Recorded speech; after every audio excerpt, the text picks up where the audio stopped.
सकाळी मी उठले 5:30ला, कारण मला जायचं होतं ग्राउंडला. आता सकाळ सकाळ आम्ही लावतो चूल.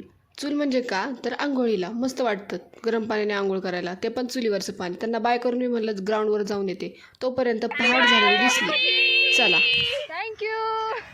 मग मस्तपैकी आवरून वगैरे घरच्यांच्या पाय वगैरे पडून मला जायचं होतं दर्शन घ्यायला, ते पण फ्रेंडसोबत. तर त्यांना मी घेऊन गेले.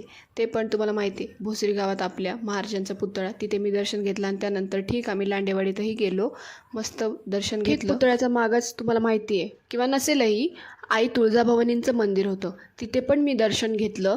खूप छान वाटलं, खूप प्रसन्न वाटलं. आणि आमचे दैवत म्हणजे खंडोबा, जय मल्हार. येळकोट येळकोट जय मल्हार म्हणून आम्ही एक फोटो काढला आणि निघालो बड्डे करायला. बड्डे केला, एक वेगळाच जोक क्रॅक केला म्हणून मी जरा हसले, पण हा कॅन्डिड पिकनिक. यांनी माझा काढला व्हिडिओ, तो पण केक कापताना. मी मला नका काढू, तर काय मध्येच जोक क्रॅक केला.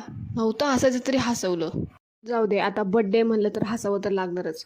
मग तुम्हाला माहिती आहे, भरवा भरवी असती. मला तर एवढं काय भरवलं नाही, पण हिला भरवलं, कारण हिला लय मस्ती होती. आता काय करणार, तुम्हाला माहिती आहे दिवस कोणताही असू, पण आपलं रुटीन चुकलं नाही पाहिजे. क्लास झाल्यावर मला म्हणले तुझा परत बड्डे करायचा, जरा थांब. अर्धा तास मला मित्राने थांबवलं. म्हणलं काय आता, बड्डे केला आणि थोडासा केक उरलेला, तर मित्र म्हणला जा घरी घेऊन, आता काय करणार. तर मी केक घरी नेला. माझा भाऊ आलता मला घ्यायला. आणि या प्रकारे म्हणजे अशा प्रकारे मी माझा बड्डे सेलिब्रेट केलेला आहे. तोपर्यंत तुम्ही लाईक आणि फॉलो करा. Bye bye.